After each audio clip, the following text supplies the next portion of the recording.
It's great to have you here tonight. I was thinking, as we're getting ready for our second performance now, this is a great name for a show, especially in a high school and middle school. When I think about these kids, I think about Great Expectations. I think about the young men and women I see them turning into and being formed and molded by God's hands, and we get to play a role in that.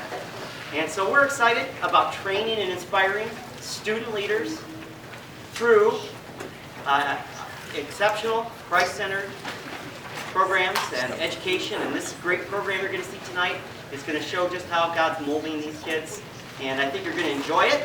And so without much further ado, I'd like to introduce our director, Sean Steinke. We kind of met him this summer, and it didn't take us long to figure out that this guy would be really great in our drama department, and he's also teaching for us, and he's got a great heart, a great love for God and for students, and I think our kids know that. And so I'm excited about how he's worked with our kids, and so I'm going to introduce you to him. Please welcome Sean Steinke. It says, as a lifelong drama and music producer, I look for eternal value in the shows or projects that I serve. And so Great Expectations is built on themes of redemption with a healthy infusion of irony to drive the story. So here's a simple use of the name Pip. Our main character tonight is going to be Pip, and his initials are going to summarize the principles that I see in this show. So one of the first ones is perseverance. Pip bounces back from abuse, from control, and from rejection. So you're going to see that in his storyline. Intercession, you're going to see different people come into Pip's life and intercede for him, to help him, and to serve him. And then finally, you're going to see the secret piece, provision. There's a secret provider in this story that God has a hand in Pip's life, basically. Not many of us will have the life of hardship or affluence we see in Great Expectations, but we can draw encouragement from the story as we, orphans like Pip, look to a Father who works all things to the kind intention of His will. And things are going to happen inside of Pip as well that I know I relate to, and I'm sure most of you will. And without further ado, I think we're all set for Great Expectations. Enjoy the show.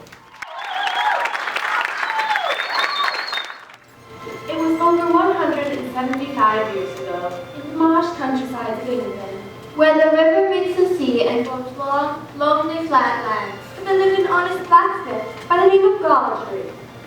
Joe Gaudry, you can call me Joe. A mild, good-natured fellow, sweet-tempered and easygoing, if not a bit foolish at times. One day, for reasons not easily understood by anyone, he married Philip Thorpe's eldest daughter, a woman of very strong character. She had a demanding sort of personality, you might say. No one quite recalls her first name now, for she was always known as Mrs. Joe. She was not what you call a good-looking woman. But she had a hard life, you see. She had 6 younger brothers and sisters, who all died young except for one. and then her parents died as well, leaving Joe and Mrs. Joe to care for the remaining boy, whose name was Philip, after his father, whom he had never seen. As a young boy, he could not pronounce his full name, Philip Thorpe, but only managed to come out with Pip! Pip? What did he say? Pip! What's wrong with the boy? Pip! It's the best he could do. And so the boy called himself Pip, and he came to be called Pip, and Pip he remained. Mrs. Joe saw to the rearing of Pip, and brought him up by hand.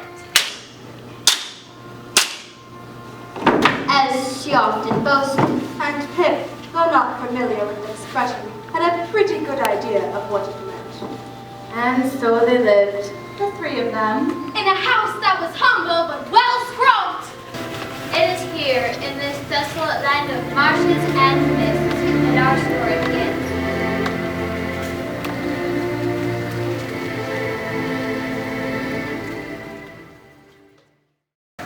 It was on Christmas Eve When Pip was 10 years old, that he made one of his weekly visits to his mother's and father's tombstone.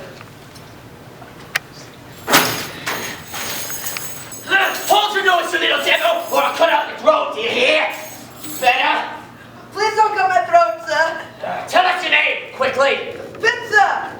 What's that you say? Your name, boy. Pip, sir. Where do you live? Point out the place. In the village, sir. You better not be lying.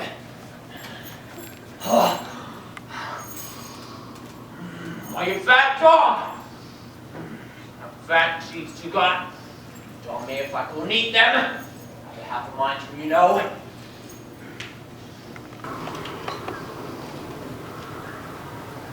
Where's your mother? Right over there, sir. There, sir. Buried next to my father. Oh, I see. Who do you live with then? With my sister, sir. Mrs. Joe Godfrey. The blacksmith's wife. Blacksmith, you say? Hey! Listen here, boy, and you listen well. You know what a file is? Yes, sir. And you know what Beatles is? Yes, sir. What is it then? Food, sir. That's right. Now, you bring them to me tomorrow morning, early. Bring violence and victuals, and you never dare you see in such a person as me, and you shall be let to live. If you don't, I'll have your heart and liver cut out, roasted and ate. I can get a file and some food. Now, I ain't alone as I might appear to be. There's a man with me who, in comparison, makes me look like an angel. Yes, sir. Now, you remember what I told you, and the man I told you about. Now get you home. Good night, sir.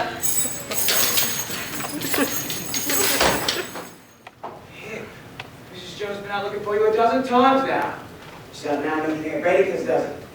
What's worse, she's got Tickler with her. Does she? Indeed she does. She grabbed Tickler right on the shoulder and rampaged down. And, I hear her coming. Press hard, old chap. Where? is he here? There's the ungrateful little beast!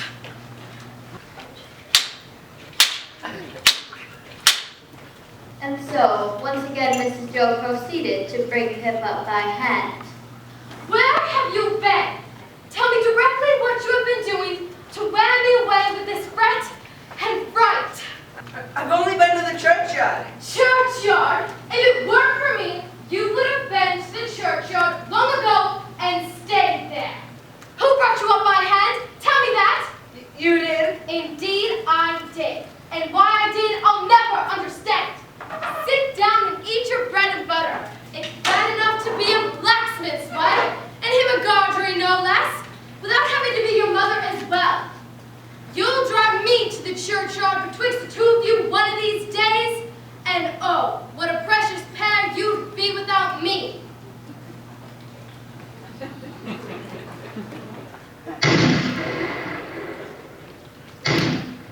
Was that the great guns, Joe? Must be another convict, no doubt. Where did the firing come from? Such a boy from the halls. And please, what if the hall? That's the way with this boy. Answer him one question, he'll ask you a dozen directly. Hulks are prison ships right across the marshes. I wonder who's put in the prison ships and why they're put there. Persons are put on hulks because they rob and murder and do all sorts of bad things. And they always begin by asking questions. Now, you get along to bed. Good night, Pip. Good night, Joe.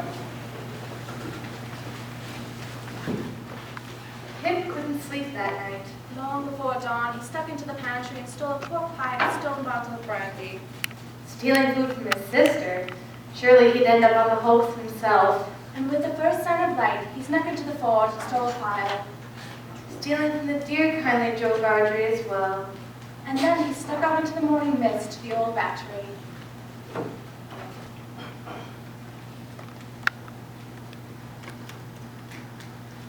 It was him, the one he had been told about.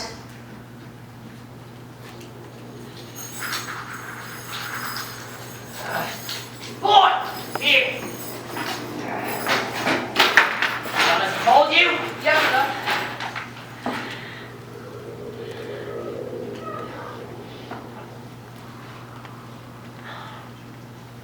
What's in the bottle, boy? Brandy! Brandy!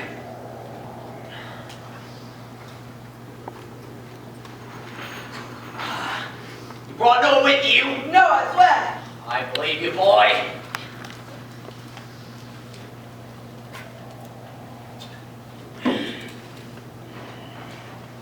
Aren't you going to leave any for him? And who's that? The man you spoke of, the one that stayed with you. Oh, him, no. Oh, he don't want no business.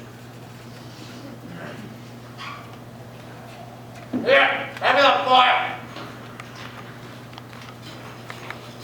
Yeah, that's the sign of my fault there. If you would excuse me, sir, they'll be getting up soon, and Merry Christmas, sir.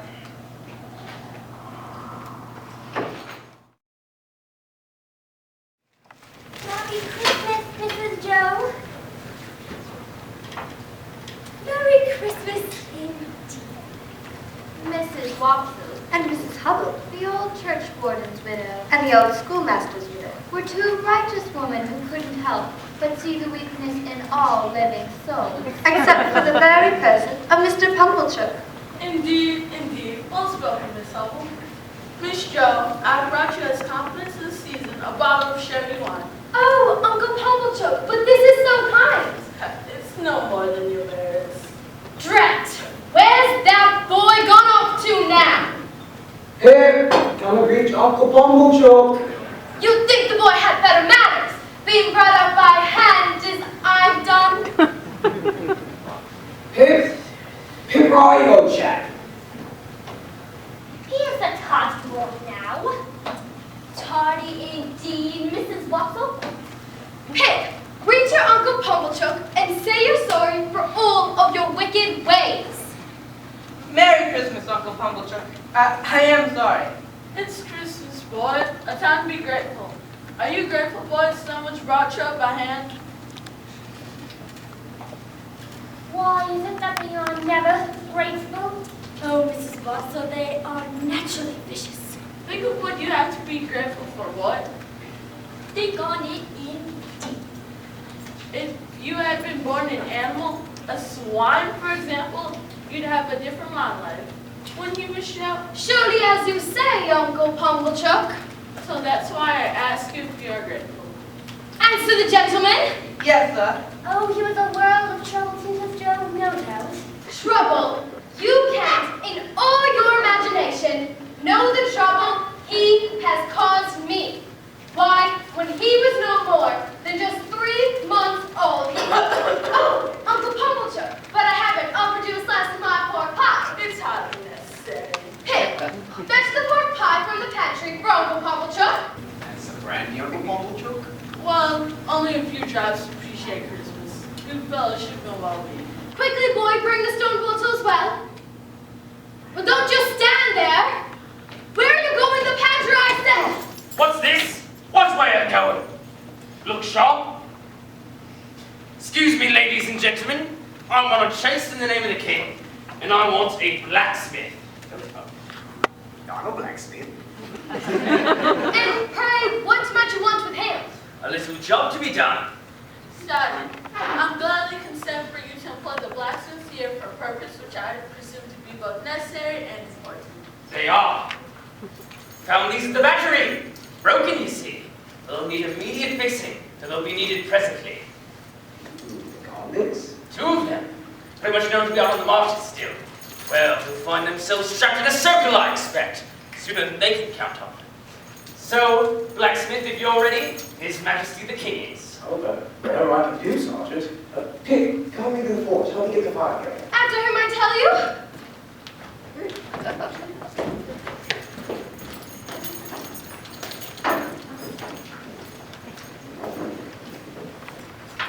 Joe went to work on the leg iron, and in all the excitement, the pork pie was forgotten by all, except Pip. When the blacksmith had done his duty for the king, the soldiers were ready to depart. Blacksmith, that's me, yeah. Sergeant, is there any wonder with you to go see what he does in the hunt? All right.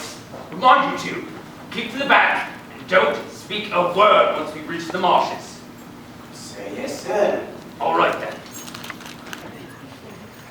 adventure, eh, Pip? What locks? I hope we shan't find them, Joe. The hunt was on. The soldiers moved out into the marshes, searching for the two escaped convicts. Pip was terrified they would come upon that particular convict who would recognize him. Then he would think it was Pip who sent the soldiers after him. All of a sudden, there were shouts heard. Come to the Russians! Murderer! Murderer! You too! Give him to you, murderer! Right, man! Take those guys! Lies, lies! He's a liar born and he'll die a liar! You're a dead man, you and that count! All right, it's back to the hopes with both of you. I wish to say something respecting this here escape. You'll have the opportunity to say it later. But it may prevent some future innocents from relying on a suspicion because of me. Speak then. I stole some victuals up at the village yonder, and I'll tell you where from the blacksmiths. Gee, that Pip? It was a dram of liquor and a pie. Blacksmith, have you happened to miss such an article as a pie?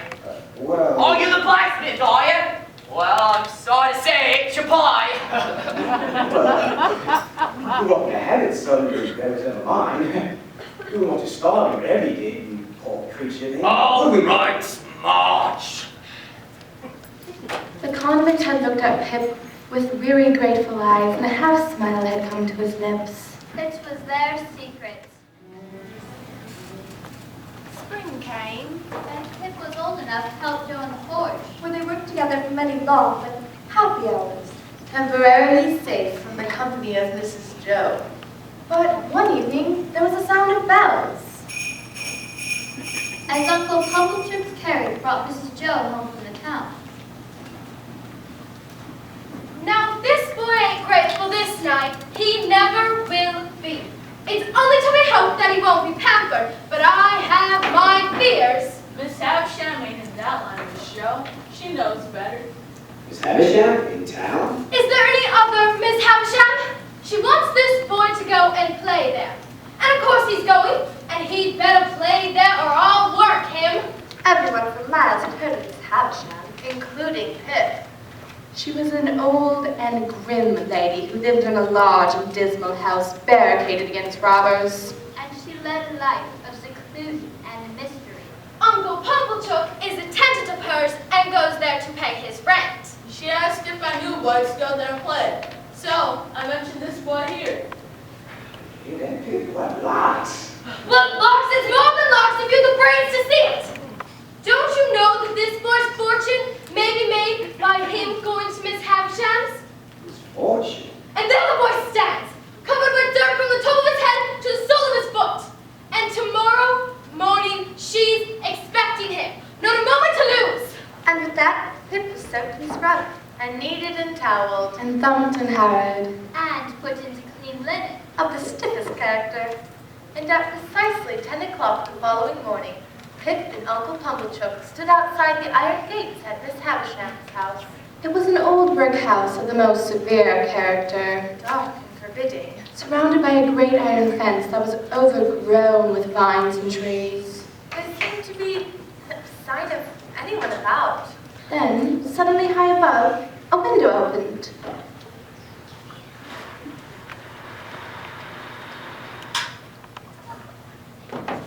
What name? Pumblechook.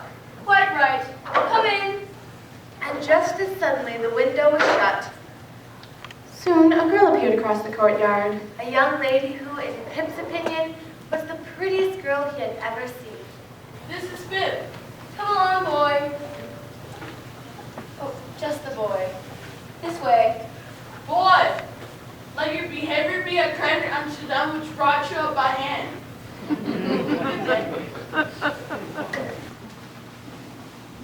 Up the dark staircase they went, into a dark room, covered in drapery and smelling of dust. There, at an old dressing table, was a faded old lady, wearing a faded wedding gown and faded flowers in her white hair. Everything in the room was yellow with age, and both clocks in the room had stopped at precisely 20 minutes to 9. Who is it? Pitman, Mr. Pumblechook's boy. To play? Mira, let me look at you. Get over here. Now look at me. You're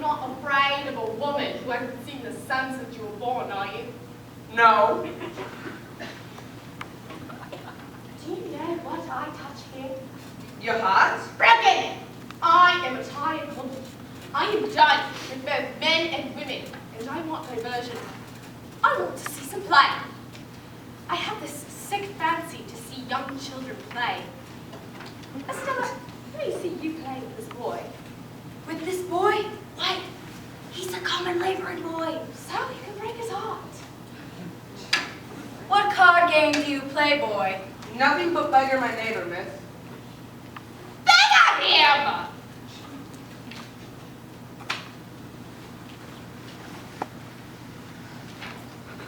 And so they played cards as the old woman sat watching them with her corpse-like stare.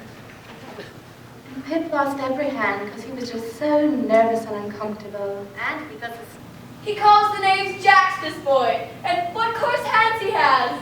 Deal the cards, Pip.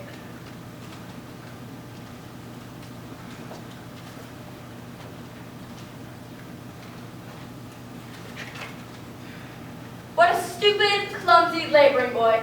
He's missed out again. I'm sorry. Pip, she says many harsh things of you, yet you say nothing of her. What do you think of her? I do not like to say. Tell me in my ear. I think she's very proud. Anything else? I think she's very pretty. Anything else? I think she's very insulting. Anything else? I think I should like to go home.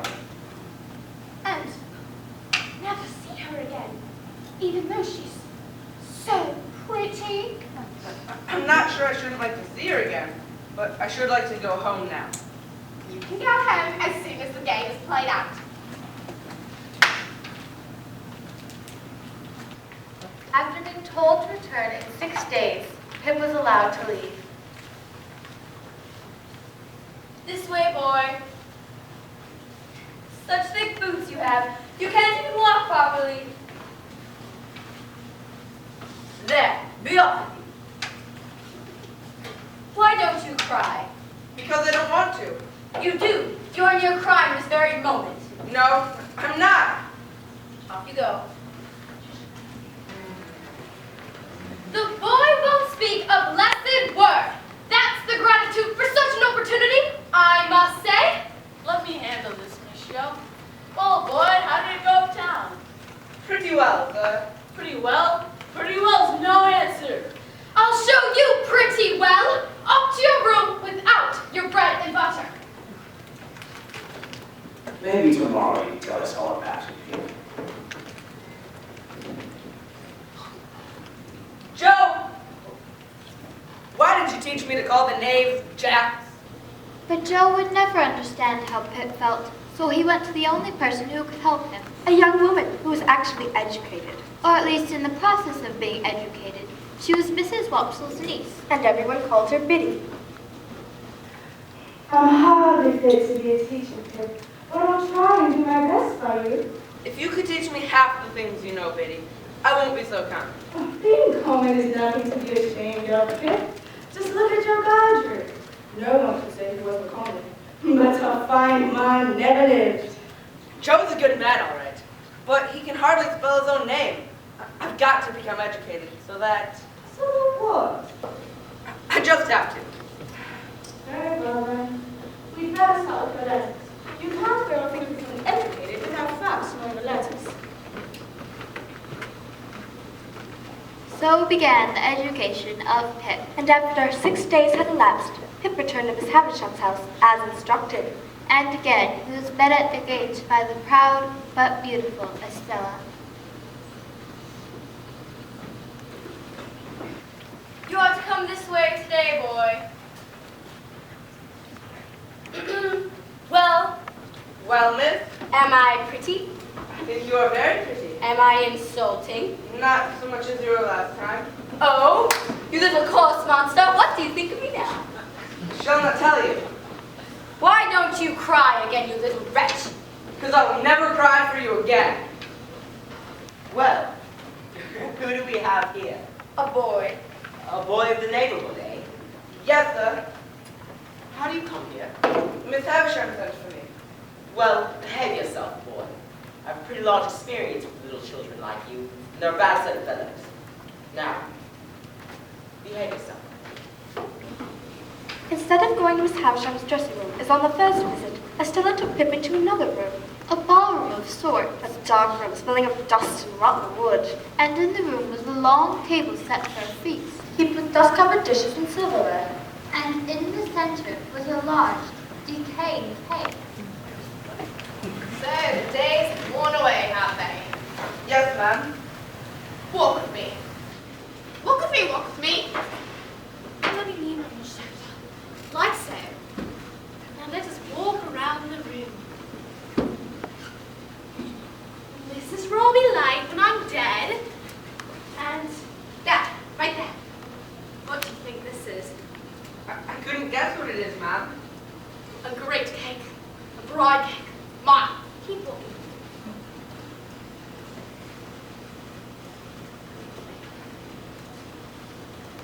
Miss Havisham, they are here. Very well, send them in. Stay close, Pip. Stay very close. Yes, ma'am.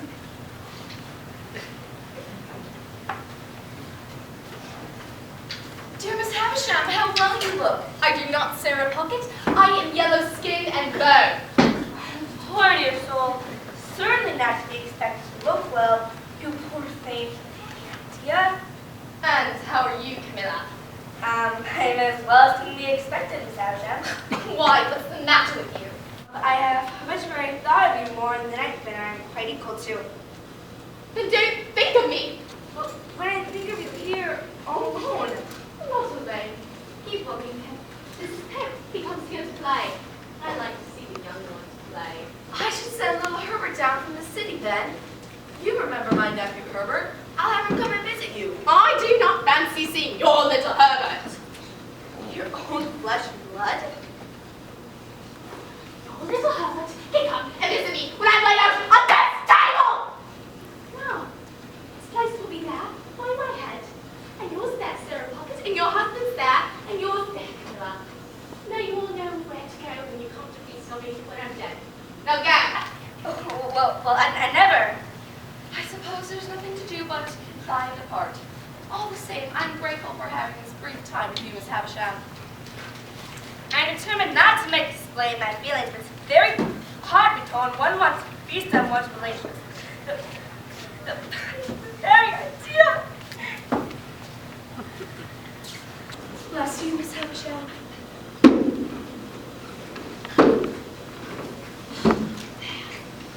They're gone.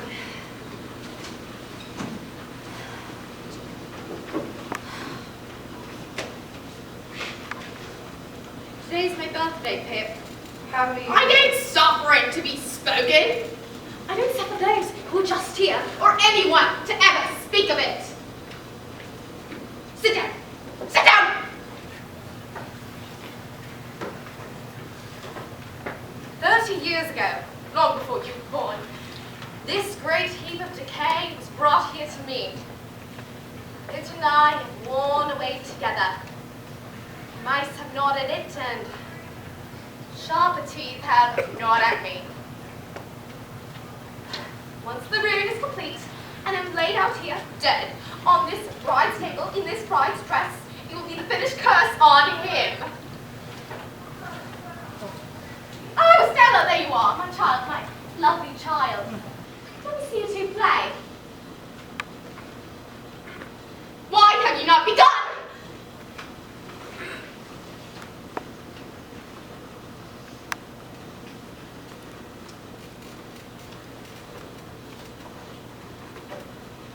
At the end of the day, Miss Havisham instructed Pip that he was to return every alternate day at noon. This way, boy. You may kiss me if you like. Now go.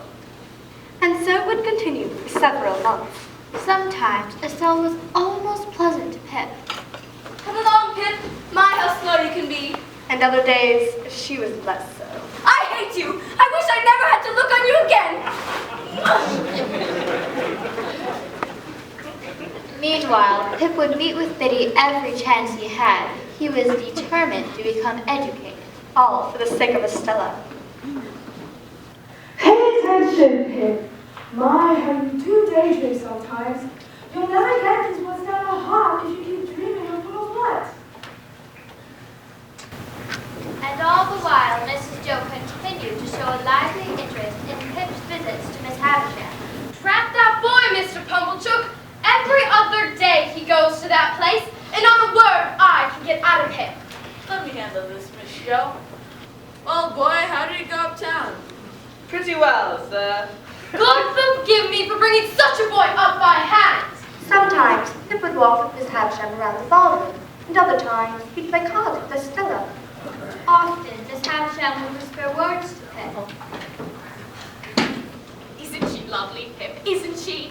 And other times to Estella. Break their hearts, show no mercy. Then one day, quite unexpectedly, Pip, you're growing rather tall. Soon you'll be old enough to be apprenticed to a blacksmith. Is it not true? Next week, Miss Havisham. It's my birthday. I don't care if it's your birthday, Pip. You've earned your premium here. Take it. In this bag is 5 and 20 guineas. You've earned them all. Take it. But Miss Havisham. Take it! But Miss...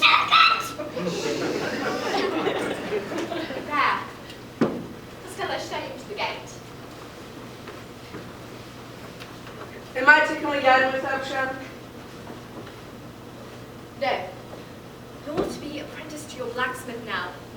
He is your master. Goodbye, Pip. Goodbye, Miss Havisham. as Estella showed him to the gate, he wondered if he would ever see her again. Good day, Pip. Good day, Estella. The gate had closed. A part of life had also closed. He did not know when either would open up to him again. Some fortune! All these months and that's it? What did you do, boy, to have Miss Havisham kick you out? She didn't. Lots of fortune for you then! No fortune at all! Not that you deserve it! So Pip's apprenticeship began.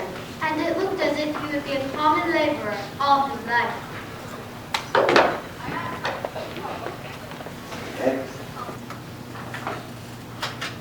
Continued to dream of Estella and of becoming a gentleman. But as the weeks passed, And the years passed. the dream was pushed aside until it became a guilty secret. There you go, Pip. You turned out one out great. You'll make a fine blacksmith one day. Thanks, Joe. And while his own childhood faded away with each day, Pip's thoughts of Estella and the better life it refused would fade away.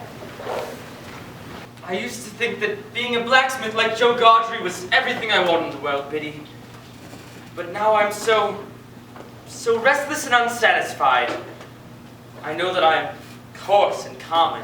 Who told you such a thing? The beautiful lady at Miss Havisham's. I admire her dreadfully, and I want to become a gentleman on her account. Do you wish to become a gentleman to spite her, or to gain her over? Because if it is to spite her, I should think it would be better done by caring nothing for her work. And if it is to gain her over, I should think she was not worth winning. Soon an event took place that would bring Biddy closer to Joe than to Pip. it was quite unexpected and caused a confusion of emotions within Pip. Mrs. Joe died. It was her heart, the doctor said. She had always threatened that it would kill her, and it did. She was a good woman. Her ways were hard, but she was a good woman. Deep, deep, deep, deep, deep, deep. Deep underneath. Yes, Joe, she was. And so, Biddy moved into the Gaudry household and took over the domestic duties that Mrs. Joe had once done.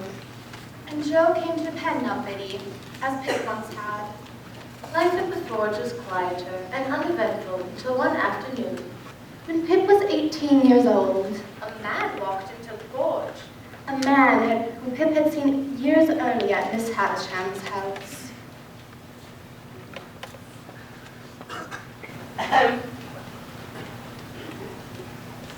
I have reasons to believe that you are Joseph Gaudry, blacksmith. Yes, sir. I'm Joe Gaudry.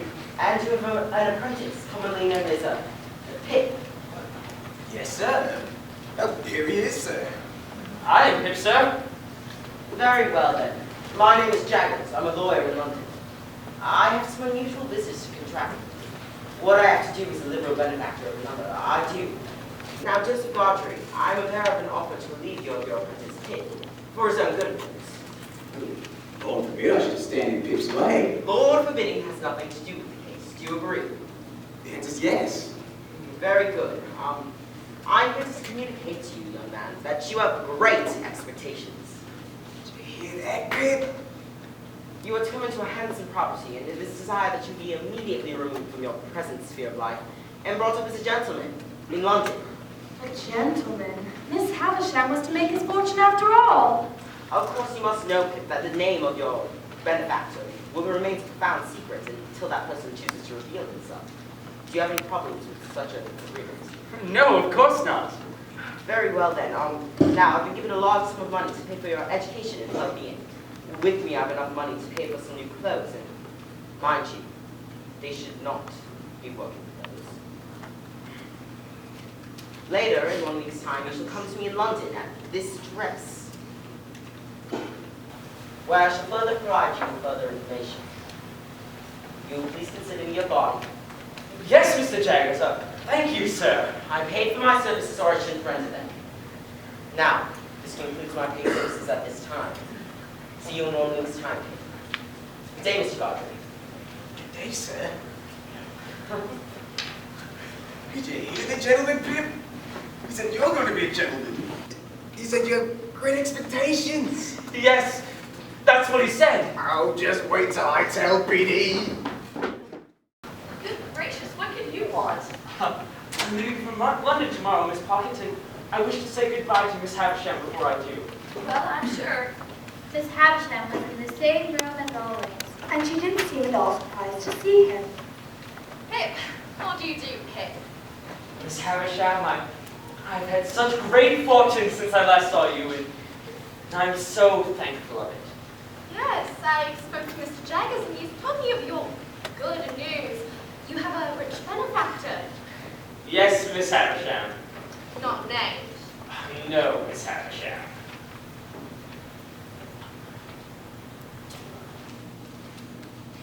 You're looking for Estella. I guess I do hope Miss Estella is well. Abroad! Studying to be a lady, prettier than ever, and far out to reach for more than miles. I see. You have a promising career ahead of you, Pip. Be good. Deserve it. Now go. Show 'em up, Sarah.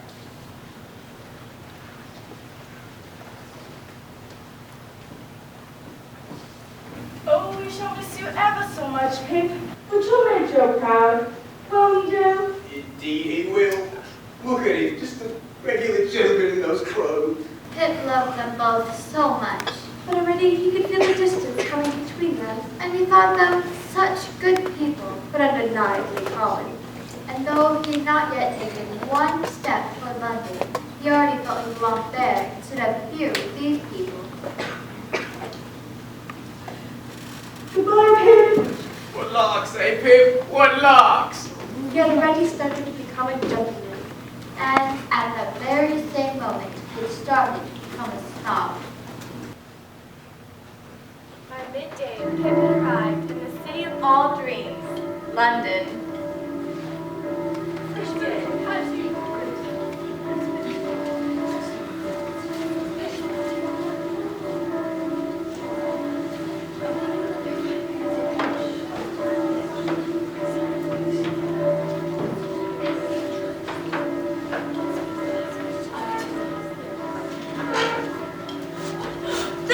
Stop! She's got my apple! Stop!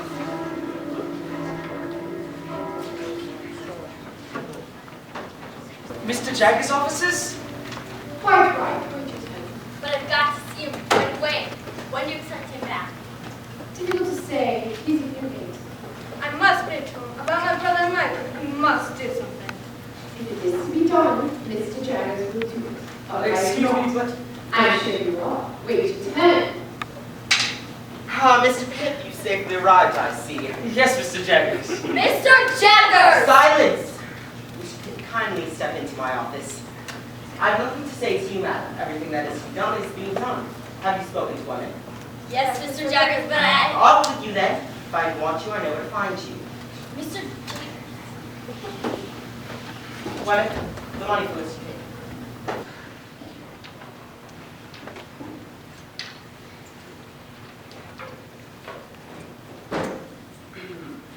I've made arrangements for you to stay at Barnard's Inn. You'll make accommodations with a Mr. Herbert Pocket.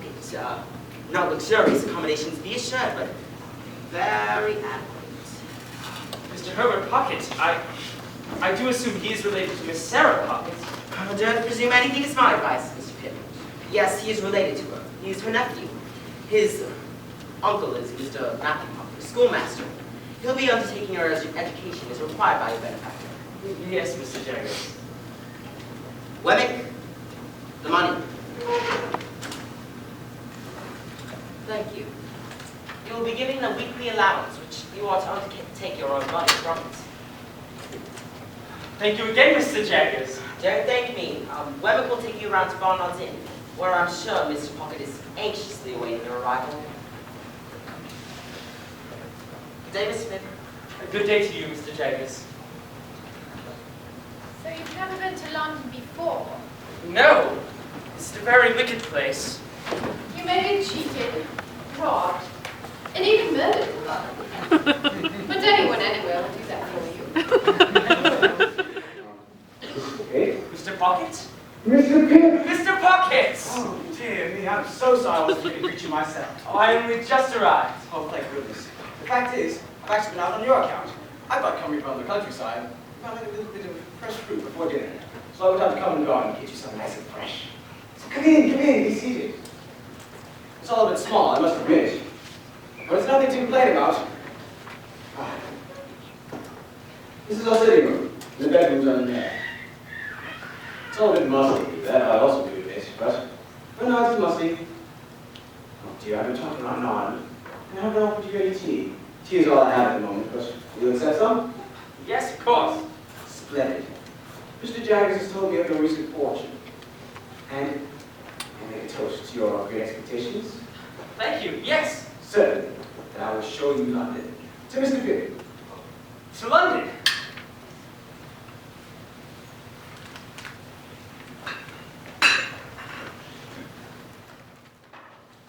Pip and Herbert immediately became good friends. And they went everywhere together. They both studied under Matthew Pocket, who was Herbert's father, and it was during these tutoring sessions that Pip met someone whom he did not become friends with. Why must father's lectures be so boring?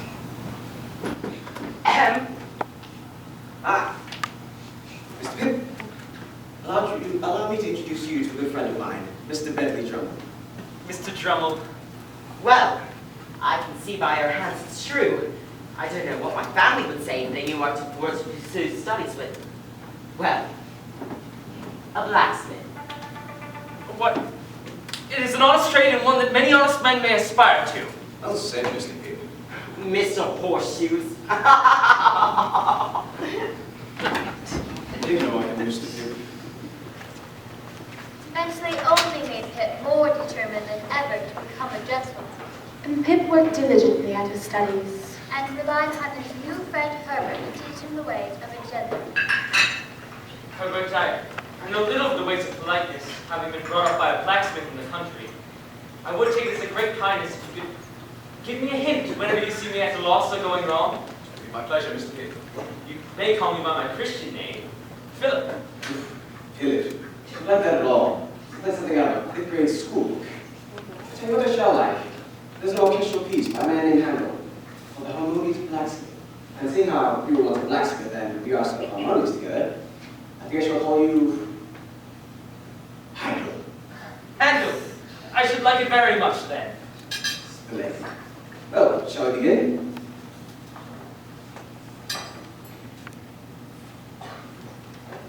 And do tell me about Miss Havisham. I do know you are related to her.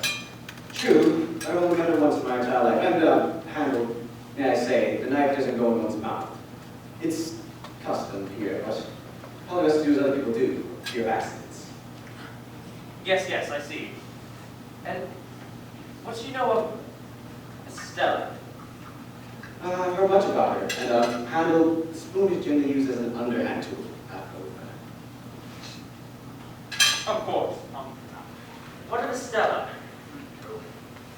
Hard and haughty to the last degree. She was brought up by Miss Havisham to wreak havoc on the male sex. Why? Miss Havisham was very rich and very spoiled from an early age. She met a young man, a choice sort of fellow that her family despised. She was determined to marry him all the same. And they were engaged. He managed to obtain large sums of money from her. And Handle, you don't necessarily take your entire drink to the head, tipping it on your nose. Yes, yes. Go on. Finally, the wedding day was set. The dresses were bought, all the guests were invited. The day came, not the bride knew. You wrote her a letter. Which she received while she was dressing for a wedding. Precisely. 20 minutes to 9. The very hour she had the house shut up, all the windows boarded, and never since looked upon the light of day. The man never returned? Sadly, no. Sometime later, she adopted Estella, and that is all I know of Miss Havisham. I see. oh my. Never see going. We're going to make it to the dance on time. Dance? But I can't dance. Oh, don't worry, Handel. It's not a fancy dance. Just a simple jig of the hurdles. But I can't dance at all. Can't dance at all. Then I shall introduce you to Miss Claire Barley. I'm very partial to Claire. Come along. Herbert!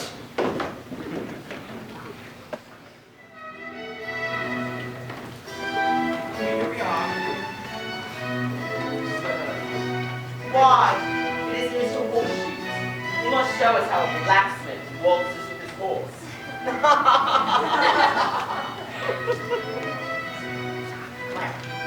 Mr. Pip, Handel, allow me to introduce you to Miss Claire Barley.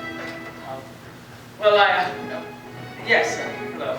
Pleased to meet you, Mr. Pitt. No need to fear Miss Clara.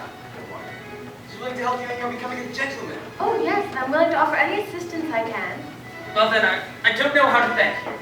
Oh, by asking her to dance, my dear Handel. Oh, but Herbert. Don't worry, Clara. What he lacks for in experience, you usually make up for in enthusiasm. Miss Barley?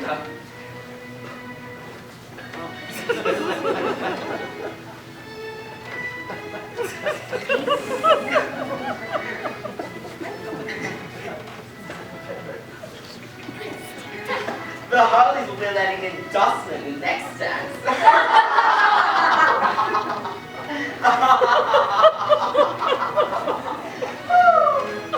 The next night, it was the opera.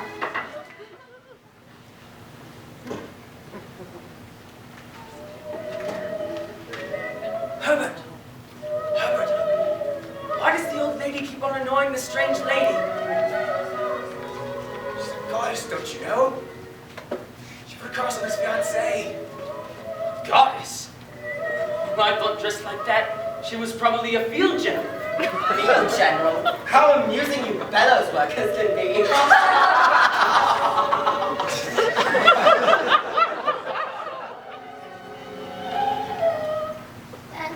Then there were poetry readings, high teas, concerts, riding in the park, and other genteel activities. Soon Pip was living like a gentleman Acting like a gentleman. and spending like a gentleman. Here's this month's allowance, Mr. Pitt, and some letters of credit which you are entitled to. Thank you, Miss Wemmick. Mr. Jackson's copies of all your financial transactions, I must tell you, but he expresses no opinion on that. Oh, and Mr. Letter here. Good day, Mr. Pitt.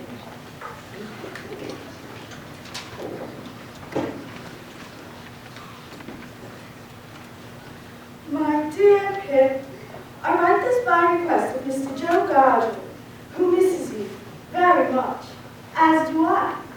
Miss Havisham has written and asked to send you a message. Estella has come home and would be very glad to see you. Those were her very words. We send you all our love and affection, your big. Pip's thoughts ought to have turned to Joe and Biddy, but instead they turned elsewhere. Stella! Stella had come home. The next morning, by the earliest coach, Pip travelled back to the marsh countryside, and without seeing anyone in the village, he went directly to Miss Havisham's. Pip, how do you do, Pip? I heard, Miss Havisham, that you were so kind as to wish me to come and see you. Well, Pip.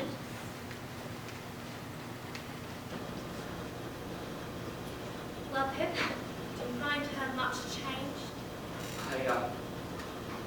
Yes, that is. She's proudly insulting. You wanted to go away from her, don't you remember? That was before, and I knew no better. Well, Stella, has he changed? Yes, very much so. Less coarse and common? I'm to come to London soon, Pip. That is marvelous, Stella. We shall be the very best of friends again. You shall? Of course, things are different now. Miss Havisham has told me of your change in fortune and prospects, Pip. And your companions have no doubt changed as well. But you hope that was fit company for you once will not be unfit company for you now. Meaning you, Estella?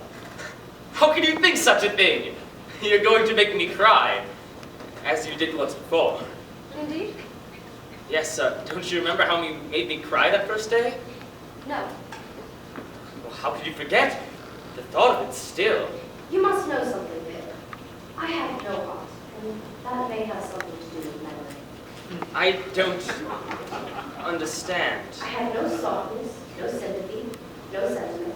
But if we are to be thrown together, you would better understand at once. Estella. And no, I have not bestowed my tenderness upon anyone. I've never had such a thing to you. Miss Havisham. Love her, Pip. If she favors you, love her. If she wounds you, love her. If she tears your heart to pieces, love her. So Estella came to London. And Pip loved her more than ever. Clearly, Miss Havisham had made his fortune so that he could become a gentleman and someday marry Estella. It was a perfect plan, and it was going perfectly. Why then was Pip so full of anxiety? I love her, Herbert. My dear Handel, I was aware of that from the first night you had asked me about her. But that was before, and now that I've seen her again, I love her doubly. Well, lucky for you then. You seem to be picked out for her. But she doesn't return the affection? When we're together, she's 1,000 miles away from me. She's so confusing to me, Herbert.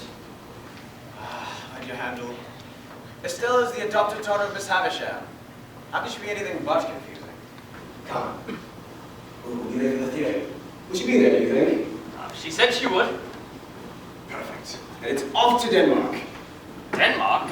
Certainly Denmark. Don't you remember? Whither wilt thou lead me? Speak! I'll go no further. Mark me! I will. My hour has almost come when my Celebrious and tormenting flames. Alas, poor ghost. Alas, what a cough! I am thy ghost of thy father's spirit, doomed to Spit it out, ghost. to walk the night. Bravo!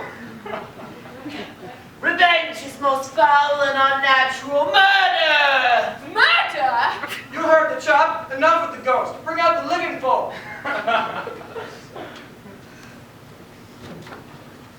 So, Clara, I've been enjoying the production. I do hope the ghost didn't frighten you. I was more afraid for his cold, I must admit. Oh, perhaps in Denmark ghosts do such things. And how are you enjoying the performance, Estella? I cannot help to understand this Hamlet fellow. He seems a man of far too much sentiment. Precisely my reaction. Foolishness with an unconscionable habit, rattling on and on. Drum. Well, will no one introduce me to this young lady? Not I. I wasn't speaking to you, Mr. Horseshoes. Herbert, surely you have the courtesy to do the honors? Well, go on. Mrs. Stella Havisham, Mr. Bentley Drummond. Charmed to meet you, Mrs. Stella. Mr. Drummond. Well, we'd best be getting back to the play. For more sentiment, Mr. Horseshoes.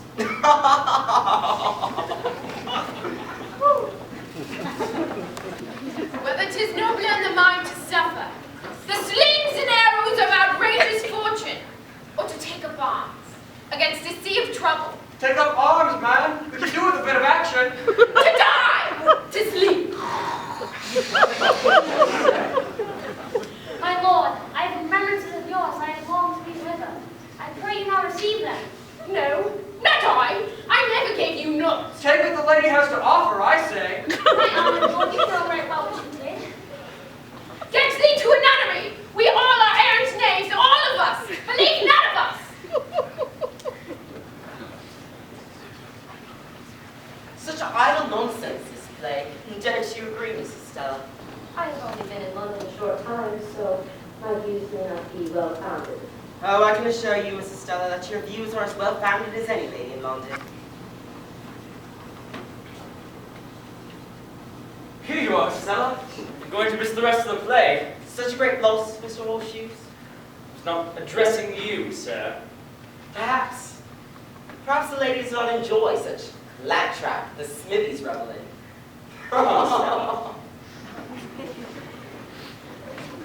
How can you allow yourself to pay any attention to such men as Bentley Drummond?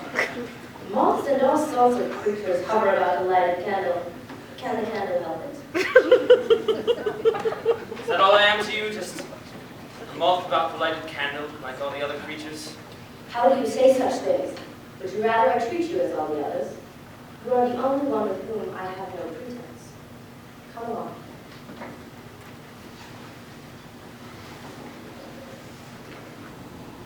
Hamlet, thou hast thy father much offended.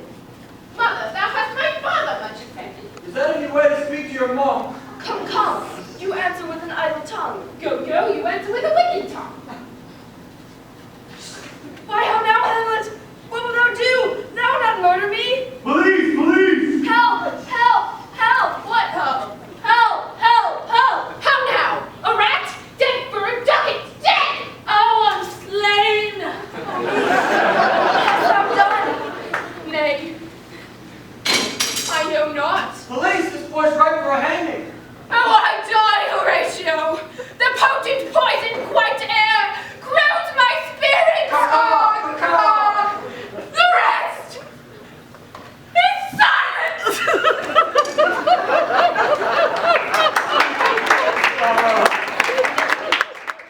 Let me ask Miss Wemmick for another advance, Herbert. No, Handel. I was keeping my dignity, if anything else. Surely, there's bound to be a position to open up for me in the factory. If not, If not, then it's off to America. I'll make my fortune by killing buffalo. And overshadowing all of this was the specter of guilt that Pip felt for Joe Gaudry and Biddy. He knew, too, no better, no kinder people, but yet he had ignored them. Dear Pip, I do not wish to disturb you. No doubt you are very busy in that busy city. But Mr. Gaudry and I, we've been wondering after you these past 5 months. Know how to have you. One night, Pip had a fearful dream, the sort of dream that can only come to a person greatly troubled. And Pip was greatly troubled indeed. Pip once again found himself upon the marshes, but like all such dreams, people and places were all mixed together. What logs, Pip? What logs? where are you going, Joe? After the convicts, Pip. After the convicts. They rob and murder, and they all start off by asking too many questions. Mrs. Joe, you're alive. You're the one who stole my pork pie! Thief! Stop the thief! Don't you appreciate boy being brought up by the hand of that dear woman? What logs, Pip? Speak. I'll go no further. Mark me! I will. I am thy ghost of thy father's spirit! You! You brought no one with you? No, sir, no. I believe you, boy. He calls the names Jacks, this boy, and what coarse hands he has. I'm sorry to say I ate your pie. Pip, I have many deliverances of yours I would want to be delivered. I pray you not receive them. Stella, don't you remember how you made me cry? We are all errant knaves, all. Believe none of us. You should get to good look at his housekeeper sometime. Married a woman with a bare hands. Why, if it isn't Mr. Horseshoes. I can tell by your hands.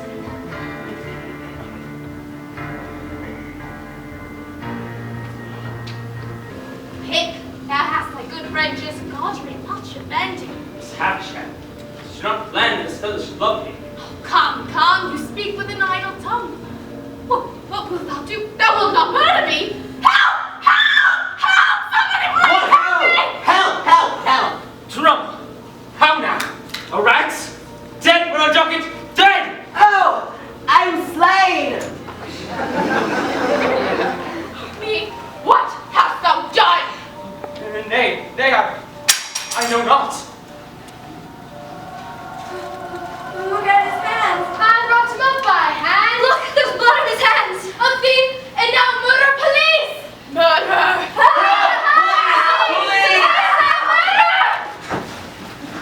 And then Pip awoke. Or did he? For in his darkened room he saw a figure more terrifying than all the others. A presence who startled him profoundly. It was himself, young Pip, with the coarse hands. Little Pip, who dreamed of being a blacksmith someday, Innocent- like his idol, Joe Gardner. Innocent Pip, who was no gentleman, but whose heart was at peace. And in that moment, in the half-awake, half-dreaming landscape of his soul, Pip realized he had indeed lost much more than he had gained. And he looked at the boy with tears in his eyes. Searching for the answer to all his misery. But the past did not speak. Pip's shame for his past had rendered it mute. So all it could do was gesture.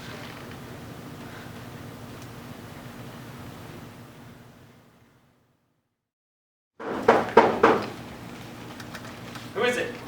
Mr. Pip, top floor. Yes, sir. Pray, who is it? Well, I will explain my business by your leave. Yes? Oh, I'm afraid I don't understand. It's disappointing to a man after coming so far and look forward so distant, but you're not to blame for that. There's no one naughty, is there? Why do you, a stranger coming to my rooms at night, ask that sort of question? Oh, you're a game one! I'm glad you've grown up a game one, my boy. A stranger, he says. You, the convict from the graveyard. Yes, now you know, Pip. You acted noble, my boy. Noble Pip, and I've never forgotten it. Oh, well, if you came to thank me, it was not necessary. Your gratitude is acknowledged, and I thank you for coming, but it is late now. But Pip, my boy. You are wet and look weary. Will you have something to drink before you go? A drink before I go. I thank you.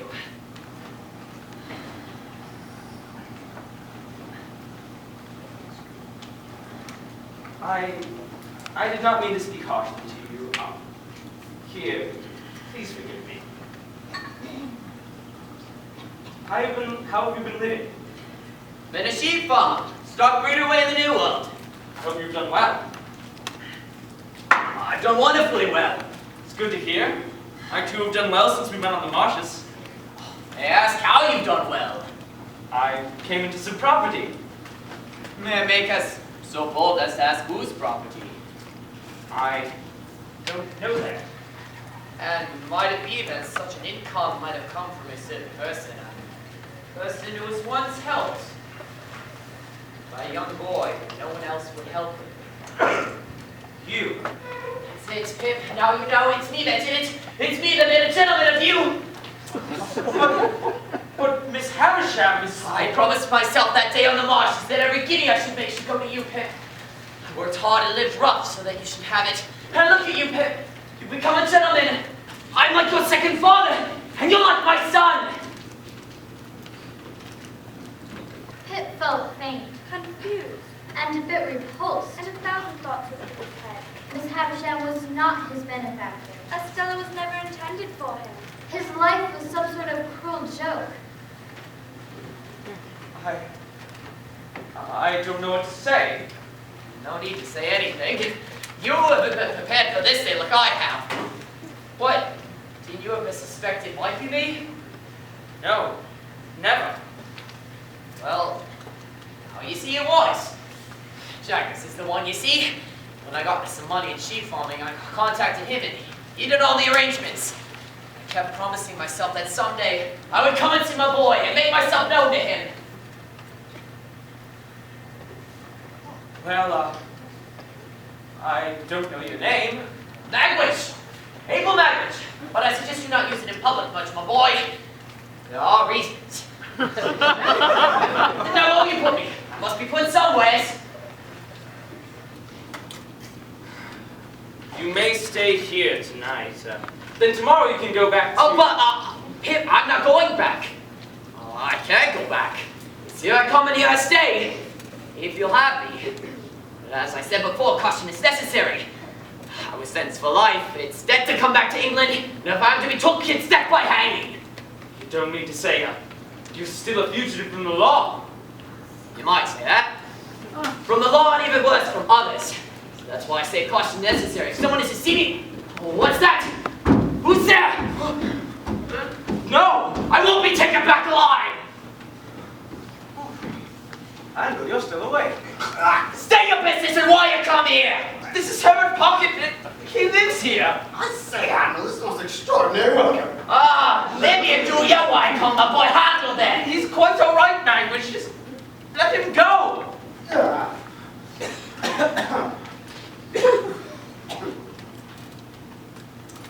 Mr. Magwitch, nice to meet you. Will you swear that I've never seen such a person as me? I swear. Well, fine then. Handel, I must admit, I'm quite confused by all of this. Herbert, I'd like you to meet my benefactor.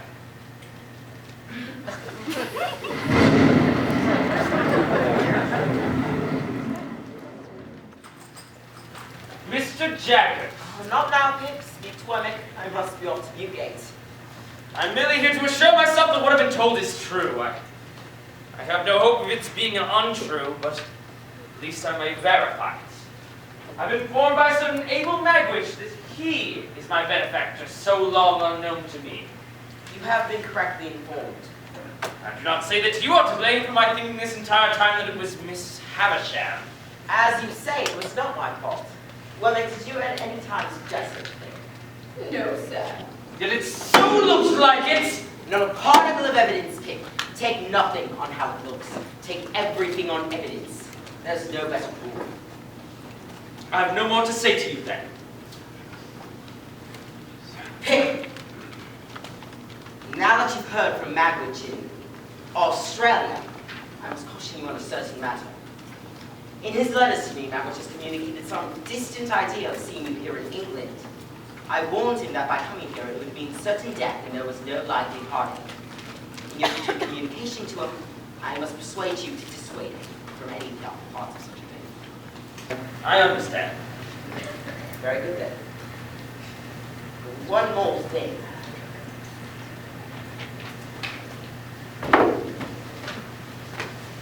Wemmick. Yes, indeed. Very deep that time. Very deep. What am I to do, Wemmick? Do? Do as before. Let me look at your allowance. Wemmick. Wemmick! You must not tell Mr. Jaggers under any circumstances, but Magwitch is here, in London. Oh, my poor Mr. Pip. Yes, poor Mr. Pip. Let me go get your arm.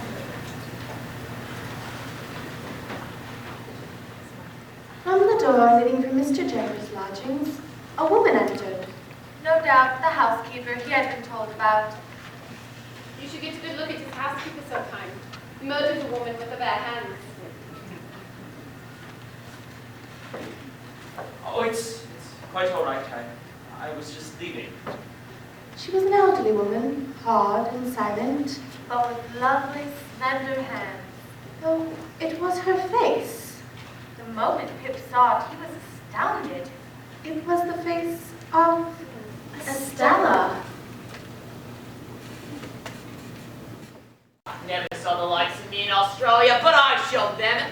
Made a gentleman out of my boy Pip, I did. A gentleman with gracious good ears and good friends like you, Mr. Pocket. Oh, you're too kind, Mr. Magwitch. Ah, here comes my boy now. Handle, you've been hours. I felt like walking. Here's the drink you asked me to get you, and I will get you some food later this afternoon. Ah, there's no need, my boy. I can go. No! What I mean to say is, it's best you're not seen on the streets during daylight. Ah, good thinking, my boy.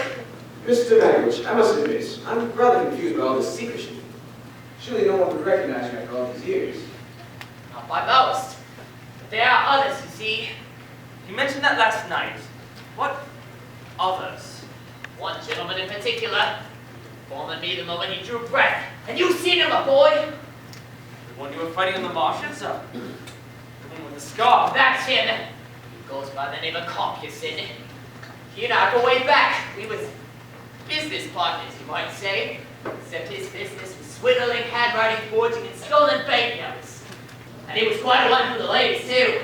He'd cozy up to them and take up a heaps of their money, and then disappear. He and I mostly dealt with stolen banknotes, though. And, what happened to this Compuson fellow? Well, after this particular job we were working, we decided to separate for things. Then I was later dragged into court, and there he wasn't a gentleman sued with a handkerchief and such! He did it! He sold me to the courts! With my previous charges behind me, I was sent to the hulks, and he made away with his usual profit. So, how did you both end up together on the marshes?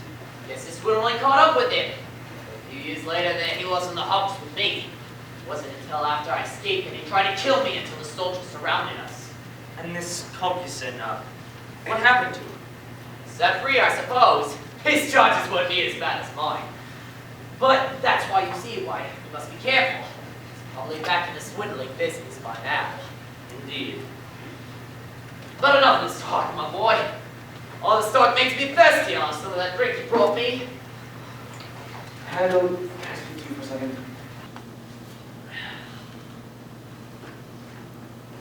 What is it, Turbot? A name. Compuson. I recognize it. The name of the man who left Miss Havisham all those years ago. His name was Compuson. Dear Mr. Pip, as soon as you receive this, go immediately to the 3 Crowns. Do not go back to your lodgings, and do not come to Mr. Jagger's office. It is a matter of some urgency. Speak to no one. Come alone. I will be waiting for you with the 3 Crowns. Your devoted, Wemmick.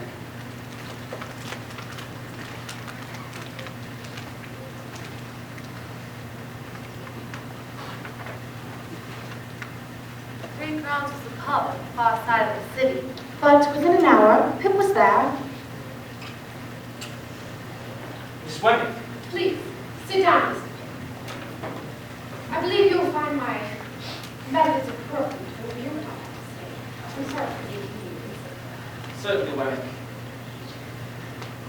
I have good reason to believe that your lodgings and farmhouse are being watched.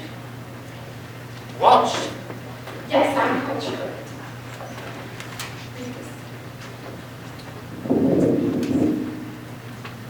There's a fellow must game Hope Highway. He best be careful, or you'll get his eyes led away as well.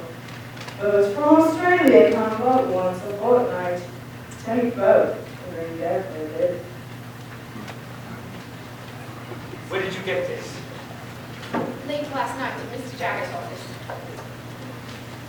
Mr. Jaggers was out, but Molly saw the man who left it. She said He was tall, about 50 years old, and he had a scar. Yes. Here. His name is Compassin. Clearly he knows that Magwitch is here in London. Precisely. Is Mr. Magwitch safely hidden? He is at Barnard's Inn, but I do not let him leave my rooms. Very wise, I'm sure. Now it is obvious that he must leave the country at once. I'll ask Herbert what to do. He's the cleverest fellow. No, do not go back to your rooms tonight. Stay away for a day or two. Leave London if you can. I will be sure to let Mr. Papa know your whereabouts. Why not go visit your blacksmith right out in the country? Well, that would be difficult. But I have wished to see Miss Havisham about something. I'll take the earliest coach I can. Excellent idea. I will pay contact with Mr. One other thing before you go. You once told me to get a good look at Mr. Jagger's housekeeper. Molly? Yes, I believe I did. She murdered the woman, is what you said. Yes, between ourselves she did. When Jaggers went off. And that was many years ago. And she's been under his employ ever since. Who did she murder? A neighbor woman. One caught stealing a wedding, believe it or not. But Jaggers got off. A wedding ring, so you say that she was married then? Yes. And she had a child too. A daughter. But the father took her away before the murder case ever came to trial. I do not wish to be abrupt with this affair. But there's a coach going east with the hour, and perhaps you must be on it. Yes. Good day, Mr. Day. And be careful. Thank you, ma'am. Pip needed no more explanation. That face, those hands, it was clear to him Molly was Estelle's mother.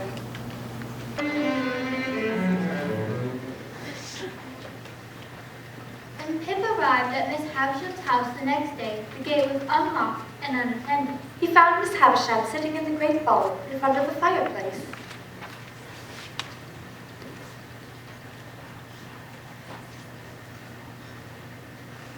Pip, how are you? I'm here to tell you that your plan has worked beautifully. I'm as unhappy as you ever meant me to be. Unhappy? What can you know of unhappiness? I have heard who my benefactor is. It's not a fortunate discovery. It is unlikely to ever enrich me in reputation, fortune, or anything. Indeed. When he first caused me to be brought here, Miss Havisham, was it to gratify a want or a whim? It was. Not Mr. Jaggers. Mr. Jaggers had nothing to do with it and knew nothing of it. His being my lawyer and the lawyer of your patron is a coincidence. Yet when I mistakenly thought that you were my patron, you led me on. Was that kind? Who am I, for God's sake, to be kind? Is that why you come, to ask me such questions? No. I have something to ask of you. It is pertaining to your relatives. My relatives. Yes. Since I moved to London, I've had the good fortune of knowing your nephew, Mr. Herbert Pocket, and I'm proud to say that he is my friend. No matter what you may think of your other relatives, Herbert is kind, generous, and upright. He's incapable of anything designing or mean. What do you want with him? Herbert is very clever. He would do marvelously with his own shipping branch if he had the capital to start with. How much? It is quite a sum. How much? £700. Of course, Herbert must never know that. I understand. Bring me some paper and ink from my dressing table. Miss Havisham. Bring it!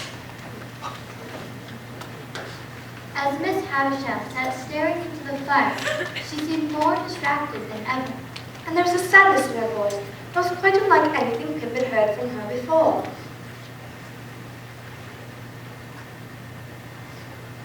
Miss Havisham, any gift that you can bestow upon Herbert Pocket we take as a great kindness.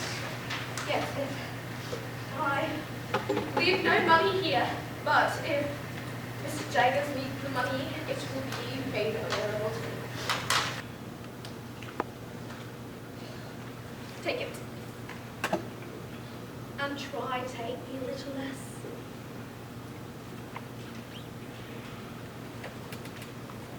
Miss Havisham, I am sorry if I spoke harshly to you. She's the one, Pip. Stella, She hates me as well. I cannot believe such a thing. She does, and why not? She was raised to it. I have loved Stella ever since I first came to this house, but she never cared for me in the least. I suppose it was not in her nature to care for me, or for anyone else. She's to be married to a dreadful man named Drubble. Bensley Drubble? But he's nothing but a scoundrel! Yes, I hear. How can she do such a thing? To hurt me, of course, and perhaps to hurt you. She's making a fatal mistake, and it's all my fault. Well, perhaps she will be reconciled to you, eventually. No. She won't. I did not raise her to forgive. I will never see her again. Just come here. I really want to be alone. And as I say, try to hate me a little less every day. Miss Havisham turned and stared into the fire, as if watching her whole life go up in flames. Pip was out in the courtyard when he heard her shout.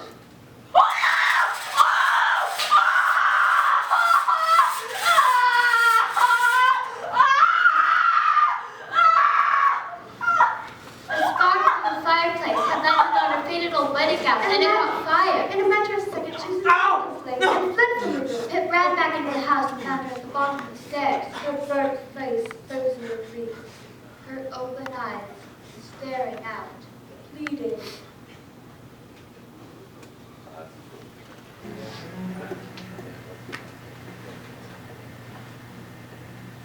Pip's arm was badly burnt from the flames, but after being nursed by Clara, he was able to get up from his bed after a few days. Fearing that Compton might find Magwitch at Barnyard's Inn, it was arranged that he would be moved to live with Clara's family by the river. They decided the safest thing to do was to get Magwitch out of the country as soon as possible.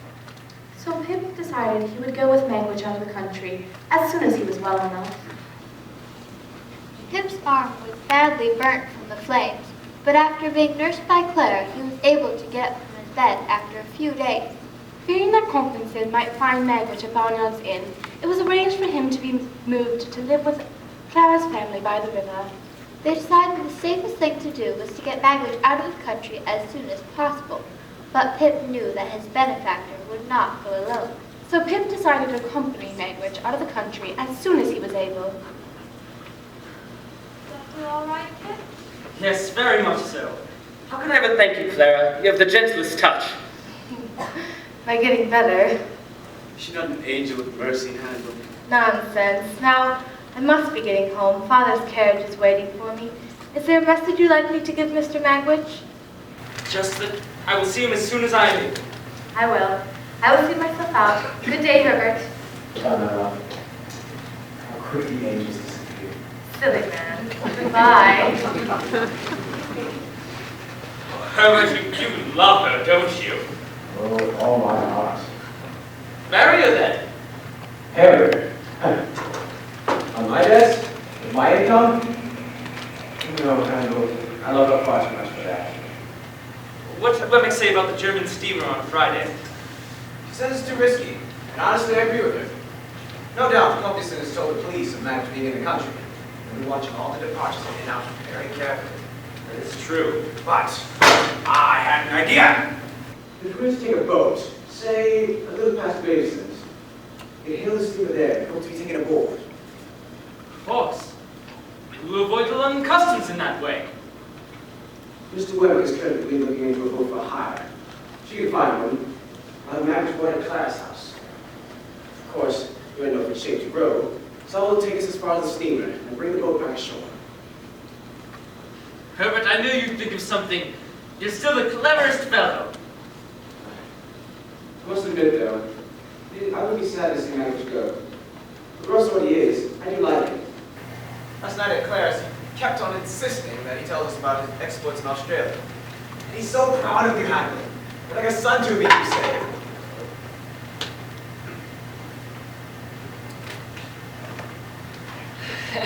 I'm like your father, Pick. I'm like your second father. And you're like my son. Well, I'm not his son. I never shall be. But I do feel responsible. So I must get him out of here. Understandable. Oh, didn't he ever tell you that he was a real father once? What? Had a little girl. Pretty as lace.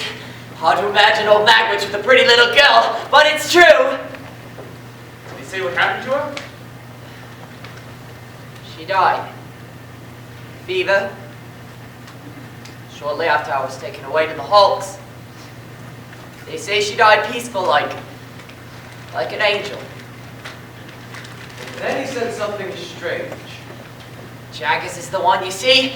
He took care of my first child, and he took care of Pip, my second as well. Jaggers? What he said. Good news, Mr. Poppins.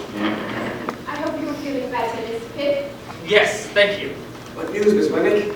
I secured a boat that was moored only half a stream up from Miss Clara's house. A very seaworthy boat, if I'm not What is the boat's destination? Hamburg, Germany. Oh. Well, I suppose I shall try and make a new life out of that. Good day to you. I best be off. Thank goodness for Miss Winnick. Herbert. I think I know who Estella's mother is. I also think I know who her father is as well. Good. Jaggers is the connection. Magwitch's daughter who died. She did not die. She was taken away by Jaggers when her mother was arrested for murder. Murder? Pip had always loved Estella, thinking her of being something much finer than himself. Now he knew she was lowly and common, just like himself. A convict for a father and a murderer for a mother. But still, he saw her the same. He calls the knaves jacks, this boy. And what coarse hands he has. I have no softness, no sympathy, no sentiment. You must know that I have no heart. But still, he loved her the same. On Friday morning, a dense fog settled over the river. A fog so thick that the sun had not broken through by midnight. It's a good sign, Pip, my boy. What's that? Fog. God's sake, you might say. But he couldn't find his own soul in all this. Herbert, what's the time? It's right 10:30. The steamer should be here soon. Look over there at the banks. Fog's starting to clear up. Funny to think this will be my last view of England. It's like all my memories of this country will soon be fog. Ah, don't you be despairing, Pip, my boy. Old Magwitch will be with you. Did you hear that? Oh, look! Coming up starboard, there she is! Have to get closer if we want to be seen by her.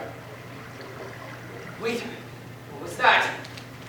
Is that a galley? She's trying to cut us off from the steamer. They're after us! Trying to get their attention. Hello there! Hello! Ahoy there, police, here!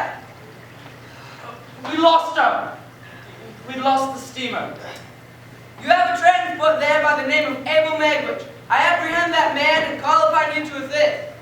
I can't outrun them, Handel. Which of you is Abel Magwitch? That one. Oh, clump, you son! Whoa. Arrest him, officer. That's the man. You betrayed me for the last time! Magwitch, no! Step back. He swindled for his last time! He's dead. Abel Magwitch, I arrest you in the name of the king. Magwitch was taken to Newgate Prison, where he fell so weak and ill that it was questionable whether he would live long enough to stand trial. I shall do my best, Pip. But I don't presume to offer much hope. The charges against him are pretty severe and, well, let's just say, different than you. but it would be best if he died quietly before this case ever reaches trial. Davis, God bless you. Don't lose hope, Mr. Pitt. Mr. Jarvis can work miracles. He's very deep. I shall hope for the best. He called himself my second father. He risked his life in coming to England just to see me. And I never gave him a kind thought or did him a good deed since he came. You tried to save him. He failed. The day before the trial, Herbert announced that he must leave to London immediately. India, then. It's a marvelous opportunity, Handel. I know all the good fortune there. Someone has left me an inheritance. I don't know who, Jack will tell me. But I found a correspondent in Calcutta. He's a partner with capital. It's the ideal situation, just the sort of thing I've been looking for. Well, you must go then. There's nothing more to be done here. I will be gone for some time, I do admit. But Clara should be joining me soon, and we'll be married there, if I make a go of it. Well, I'm sure you'll be a great success there. Haven't I always said you're the cleverest fellow? Well, I better be. If not, then it's off to America. I'll make my fortune from killing buffaloes. Magwitch's illness grew worse, and each day Pitt visited him in the prison infirmary. Each day the old man seemed weaker and weaker, but each day he seemed overjoyed to see Pitt. Here you be, my boy. You never deserted me. Never deserted your second father.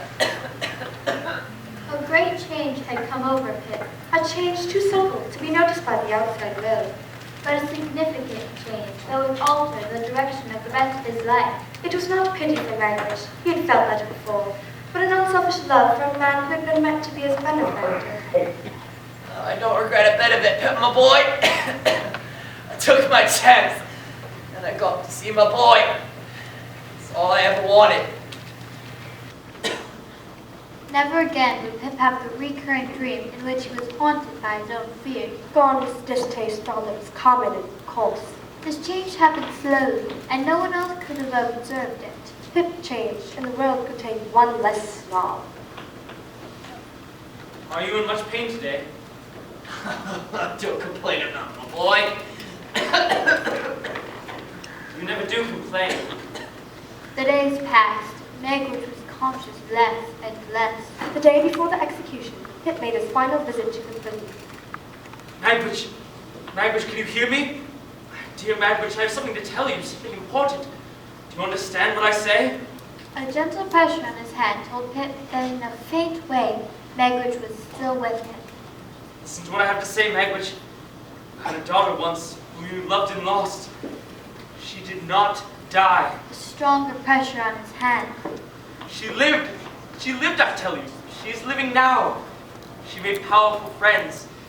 She's a lady and very beautiful, and I love her. He died before the day of his execution dawned. And Pip felt the first honest grief he had ever known. There's one final scene to this narrative that is necessary. One final event that completes the story of Pip and his great expectations.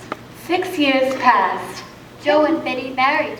And Pip moved away to work for Harvard Pocket, managing a firm in Cairo, Egypt. Then one fall, business called Pip back to England, and he took the opportunity to visit Joe and Biddy, whom he had written to faithfully during his long absence. Mr. and Mrs. Godfrey had a boy named Pip. The entire family had welcomed Pip home with most sincere affection that had always been in their hearts.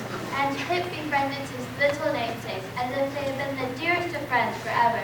On the day he was before to leave for London, he went to see if Miss Havisham's house was still there. It was more decayed and overgrown than ever. Gloomy and silent and ignoring the outside world as it had always been. What name? Uncle Joe. Quite right. Come along this way.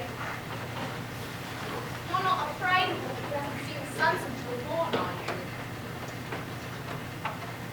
The voices of the past spoke aloud, daring to be remembered.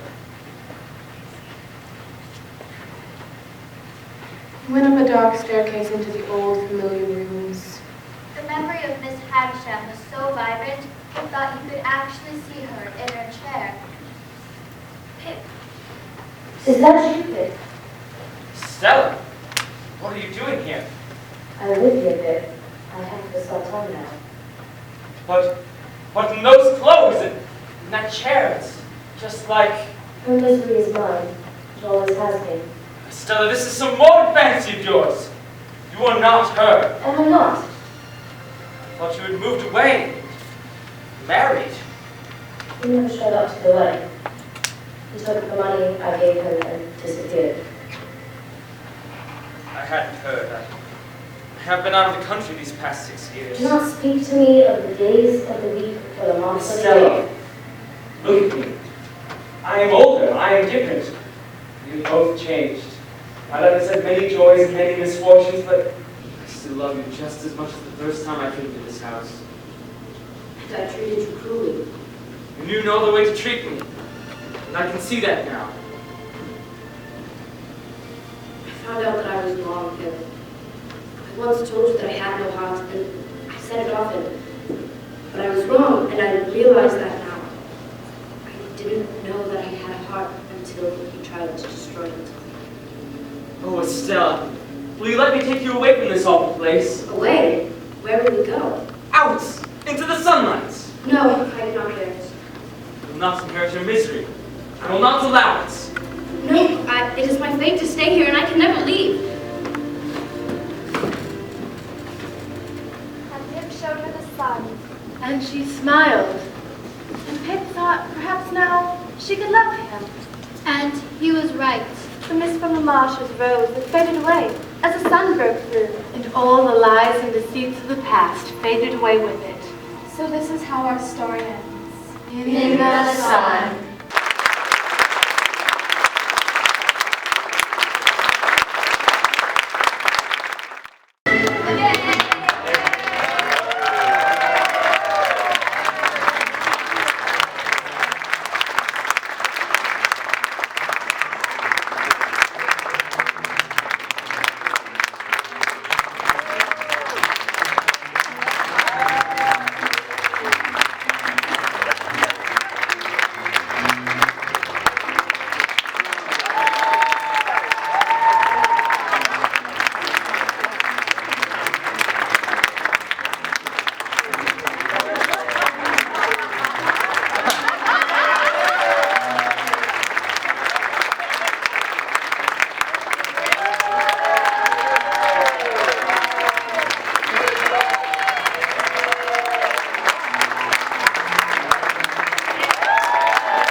We would just like to honor our director and his wife for all the help. So if Mr. Steinke and Mrs. Steinke could please come on stage. And can we get...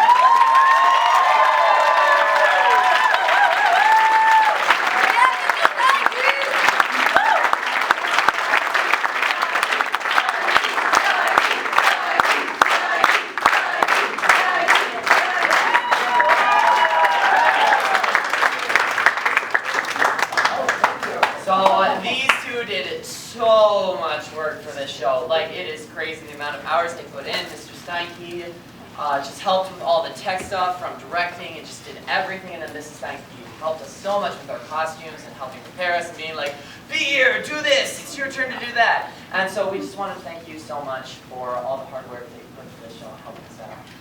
Praise God.